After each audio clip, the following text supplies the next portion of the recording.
മക്കളെ, നമ്മൾ പാവപ്പെട്ടവർ, നമുക്ക് പൈസ ഇല്ലാത്തവരായി, നീ വലുതൊന്നും ചിന്തിക്കരുത്, സ്വപ്നം കണ്ട് സമ്പന്നന്മാരൊക്കെ അവരെന്തോ ഭാഗ്യം കൊണ്ട് രക്ഷപ്പെട്ടത്, ഇങ്ങനെ പറഞ്ഞു കേൾക്കുമ്പോൾ ഇത് സബ് കോൺഷ്യസ് മൈൻഡിലേക്ക് കടന്നിട്ടുണ്ട്. ഒരു 0 to 8 years വരെ ഒരു കുട്ടിയുടെ സബ് കോൺഷ്യസ് മൈൻഡ് മാത്രമാണ് ആക്റ്റീവ്. ആ സമയത്ത് വീട്ടിൽ നിന്ന് എന്തൊക്കെ അല്ലെങ്കിൽ സമൂഹത്തിൽ നിന്ന് എന്തൊക്കെ കിട്ടിയിട്ടുണ്ട്, അതുകൊണ്ടാണ് ആ കുട്ടിയുടെ സബ് കോൺഷ്യസ് മൈൻഡ് രൂപപ്പെടുന്നത്.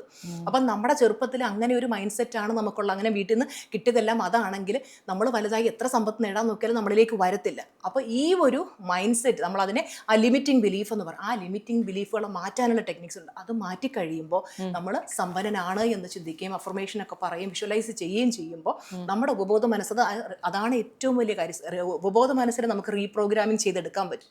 അത് നമ്മൾ ആ ഒരു സമ്പന്നനാണെന്ന് വിഷ്വലൈസ് അഫർമേഷൻ ഒക്കെ കൊടുത്തു കഴിയുമ്പോൾ സമ്പത്ത് നേടാനുള്ള മാർഗങ്ങൾ നമുക്ക് മുന്നിൽ വരും. ഒരു സ്റ്റുഡൻറ്റ് ഒരുപാട് ഭയങ്കര കടബാധ്യതയിൽ നിന്നു നമ്മുടെ ക്ലാസ് അറ്റൻഡ് ചെയ്ത ഒത്തിരി പ്രശ്നങ്ങളായിട്ട് ആൾക്കാരെല്ലാം വിചാരിച്ചു ഇവൻ തീർന്നു, ഇവൻ ഇനി മുമ്പോട്ടില്ല, അത്രയ്ക്ക് ആൾക്കാർ വീട്ടിൽ വന്നിട്ട് തെറി വിളിക്കുന്ന അവസ്ഥ.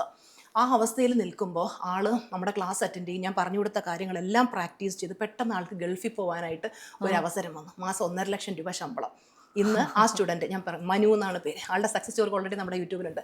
ഇന്ന് ഗൾഫിൽ 1.5 ലക്ഷം രൂപയിലധികം സാലറി മേടിക്കുന്നുണ്ട്. അവരുടെ ഫിനാൻഷ്യൽ ബുദ്ധിമുട്ടുകളൊക്കെ മാറിക്കൊണ്ടിരിക്കുന്നു.